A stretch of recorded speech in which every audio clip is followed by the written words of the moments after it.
ओम बिरला लगातार दूसरी बार लोकसभा अध्यक्ष चुने गए हैं। ओम बिरला के पहले कार्यकाल का ही कमाल है कि पीएम मोदी ने फिर से ओम बिरला के नाम का प्रस्ताव किया और ध्वनि मत से लोकसभा अध्यक्ष वो चुने गए। यानी संसद में नंबर गेम भले ही बदल गया हो, लेकिन बिरला नहीं बदले। स्पीकर बनते ही ओम बिरला ने लोकसभा में इमरजेंसी को लेकर प्रस्ताव रखा और सदन में आपातकाल की निंदा की। देखिए खास report.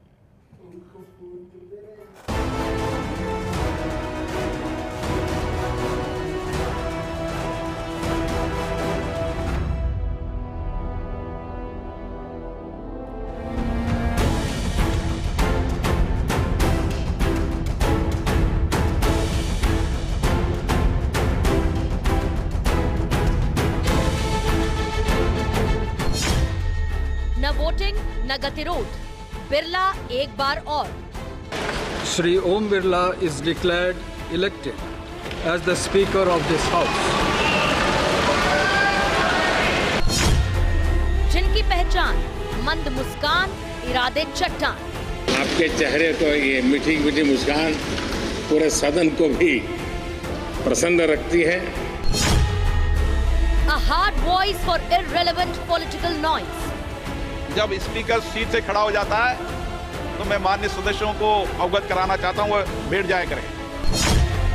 Unchanged tradition, Birla man on mission.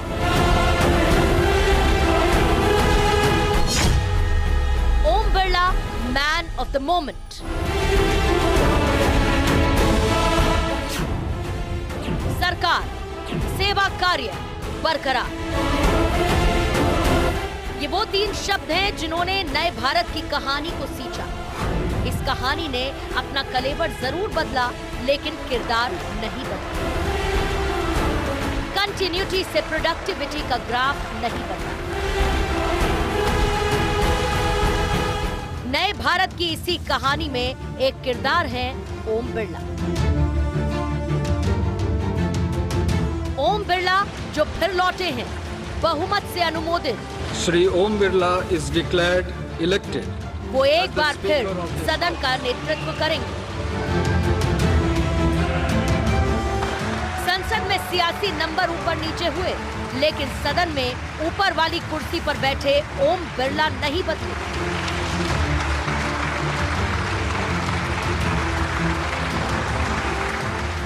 वही तेवर, वही कलेवर, वही भाव, वही मुस्कान। सदन में अनुशासन बनाए रखने का इरादा भी वही। लोकसभा की कार्यवाही के पहले ही दिन अपने अंदाज से ही शंका से भरे सभी सवालों का जवाब दे दिया और ये बता दिया कि अगले 5 साल भी सदन कैसे चलेगा। बैठिए। जब स्पीकर सीट से खड़ा हो जाता है तो मैं माननीय सदस्यों को अवगत कराना चाहता हूं, वो बैठ जाया करें। ये मैं पहली बार कह रहा हूं, मुझे 5 साल कहने का अवसर नहीं मिलना चाहिए। लहजा सख्त लेकिन समाधान से भरा, हर सवाल का सीधा जवाब। डिप्टी स्पीकर का चुनाव कब होता है कानून में पढ़ा करो। ये संविधान की शपथ है। किस पे आपत्ति जो सलामत दिया करो। चलो बेटो, अब बोलते समय क्या टिप्पणी कर रहे हैं उसका ध्यान रखें। इनको ज्ञान नहीं है, उस पर 9.5 घंटे तक डिबेट हुई थी। चलो बैठे, चलिए। नई सरकार में संसद के विशेष सत्र की शुरुआत के साथ ही स्पीकर का पद सवालों में आ गया। विपक्ष ने इतिहास में तीसरी बार स्पीकर के पद को चुनावों की दहलीज पर ला दिया। आखिर में ध्वनि मत से फैसला हुआ। ओम बिरला ने अपने राजनीतिक जीवन का एक और चुनाव जीत लिया, तो सरकार के इरादे भी साफ हो गए। सत्ता पक्ष ने विपक्ष के आगे झुकने से इनकार कर दिया और जाहिर तौर पर इसके कई अहम सियासी संदेश भी हैं। पहला तो ये कि सरकार विपक्ष की किसी मांग के आगे टस से मस नहीं हुई, तो आगे भी होगी इसकी कोई गारंटी नहीं। यानी सरकार ने साफ कर दिया कि वो दबाव में नहीं आएगी और इसीलिए अपने विपक्ष की शर्त तो दूर, परंपरा के नैरेटिव को भी दरकिनार कर दिया। दूसरा संदेश भी साफ है कि सीटें भले ही कम हो गई हो, लेकिन सरकार चलाने का अंदाज और जनहित के फैसले लेने का मिजाज ना तो बदला है और ना ही बदलेगा। यही नहीं, आर पार को तैयार विपक्ष को आगे बढ़ने का रास्ता देकर सरकार ने साफ कर दिया कि लोकसभा का अंक गणित और एनडीए के सहयोगी दलों पर उसका इतना नियंत्रण है कि वो ऑफेंसिव न सही तो फिर डिफेंसिव भी नहीं रहेगी। रही सही कसर ओम बिरला ने स्पीकर बनते ही पूरी कर दी।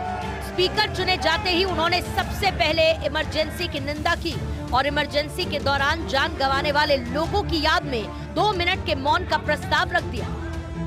ये सदन 1975 में देश में आपातकाल इमरजेंसी लगाने के निर्णय की कड़े शब्दों में निंदा करता है। इसके साथ ही हम उन सभी लोगों की संकल्प शक्ति की सराहना करते हैं जिन्होंने इमरजेंसी का पुनर्विरोध किया। भारत के इतिहास में 25 जून 1975 के उस दिन को हम हमेशा काले अध्याय के रूप में जाना जाएगा।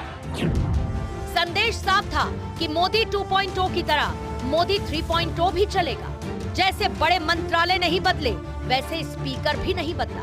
पिछली बार बीजेपी को बहुमत मिला तो बिरला स्पीकर बने। इस बार एनडीए को बहुमत मिला तो भी ओम बिरला ही स्पीकर बने। लेकिन ओम बिरला की कंटिन्यूटी की कहानी उनके रिजल्ट ओरिएंटेड होने से भरी है, जहां सफल होने के हर कॉलम पर हरा टिक नजर आता है। 17वीं लोकसभा के 5 वर्षों में ओम बिरला ने सदन की कार्यवाही को पारदर्शी, उत्पादक और जनहितैषी बनाने के लिए कई महत्वपूर्ण सुधार किए थे। 18 जुलाई 2019 को पहले सत्र के शून्यकाल में 161 मामले उठाए गए, जो कि संसदीय इतिहास में एक रिकॉर्ड है। नियम 377 के तहत उठाए गए मामलों में से करीब 90% मामलों के जवाब दिए गए। अभूतपूर्व ढंग से 17वीं लोकसभा की औसत कार्य उत्पादकता 97% से ज्यादा रही थी। लोकसभा सदस्यों ने 2500 से ज्यादा बार चर्चाओं में हिस्सा लिया। प्रश्नकाल के दौरान भी 17वीं लोकसभा में मौखिक रूप से औसतन 5.2 प्रश्नों के जवाब दिए गए। 17वीं लोकसभा के चौथे सत्र में 167% की अभूतपूर्व प्रोडक्टिविटी यानी उत्पादकता दर्ज की गई थी। ओम बिरला ने पिछले कार्यकाल में यानी 17वीं लोकसभा के दौरान कई अहम कानून भी बनाए। उस दौरान जम्मू कश्मीर पुनर्गठन विधेयक 2019, नागरिकता संशोधन विधेयक 2019, ट्रिपल तलाक कानून 2019, चुनाव कानून संशोधन विधेयक 2021, भारतीय न्याय संहिता 2023, भारतीय नागरिक सुरक्षा संहिता 2023, भारतीय साक्ष्य विधेयक 2023, नारी शक्ति बंधन विधेयक 2023 से महिलाओं को 33% आरक्षण की व्यवस्था जैसे कई अहम कानून पास करवाए गए। हम सबके लिए गर्व का विषय है कि स्पीकर पद पर आज एक ऐसे व्यक्तित्व का हम अनुमोदन कर रहे हैं, सर्वसम्मति से उनको स्वीकृति दे रहे हैं, जो सार्वजनिक जीवन में अखंड अविरत समाज जीवन की किसी न किसी गतिविधि से जुड़ा रहा।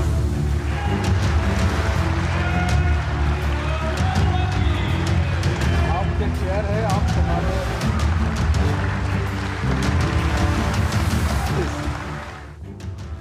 ओम बिरला एक व्यक्ति, एक जीवन, छोटे कस्बे से उठ शहर की दहलीज को पार कर भारत के क्षितिज पर छा जाने वाला एक संकल्प, समाज को समर्पित सेवा के पवित्र भाव से ओतप्रोत मंत्र, लोकतंत्र से अभिमंत्रित राजनीति के नए प्रतिमान गढ़ता एक सहज व्यक्तित्व, जिसका जीवन इतना भी सहज नहीं रहा।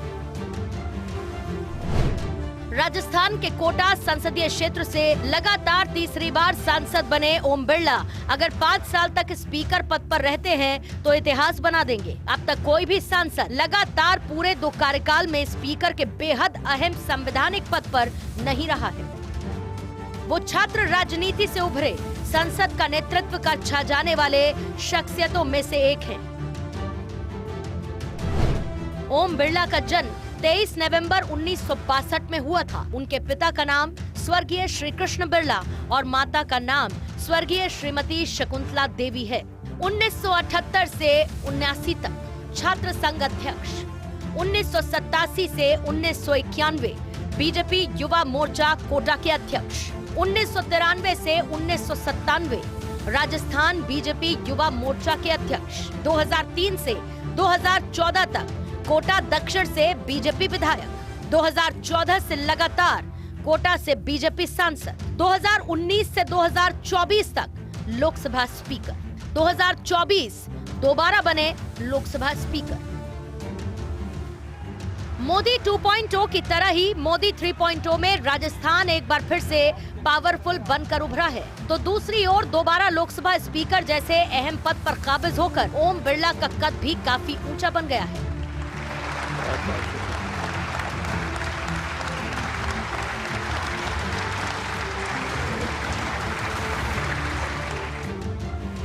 लोकसभा में बतौर स्पीकर ओम बिरला की बातें नजरअंदाज करना अगर किसी के लिए भी मुश्किल होगा, तो दूसरी ओर दिल्ली में बीजेपी जब भी राजस्थान को लेकर कोई महत्वपूर्ण चर्चा करेगी तो बेशक बिरला अब संवैधानिक पद पर हैं, लेकिन अनौपचारिक तौर पर ओम बिरला की राय अहम होगी।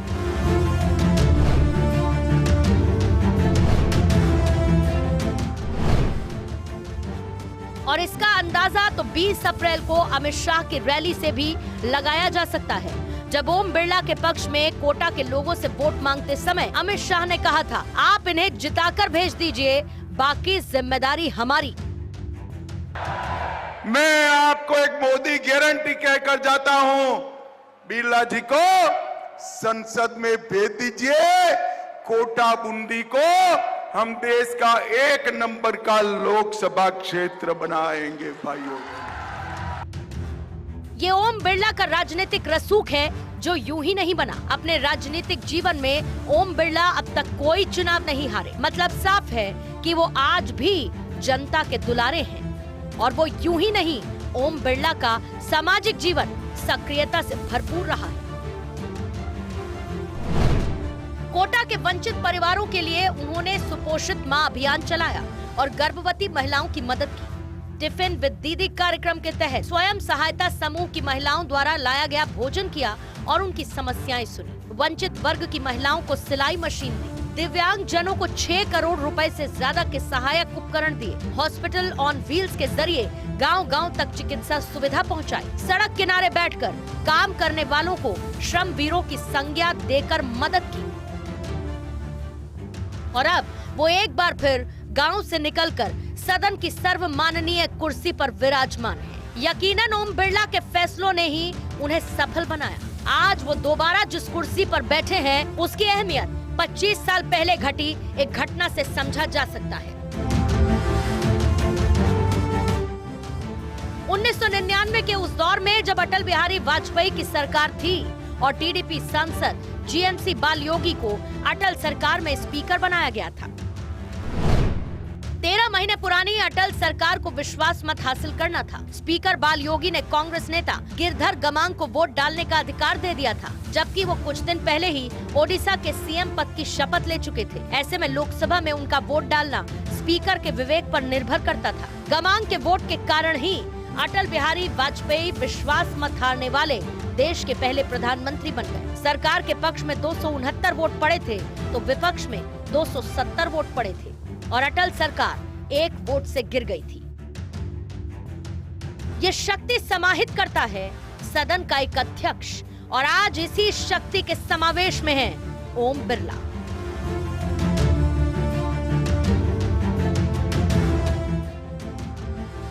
ओम बिरला ने जो प्रतिमान गढ़े हैं वो काल की अटल शिला पर अमिट निशान के रूप में अंकित हो चुके हैं। कठिन श्रम और सहजता का ईश्वर से मिला वरदान, विकास का संकल्प और दूसरों की पीड़ा दूर करने की दृष्टि, राष्ट्र सेवा का प्रण, सतत चलते रहने का अनुशासन, ये सब मिलाकर ही कोई ओम बिरला बनता है। Bureau report,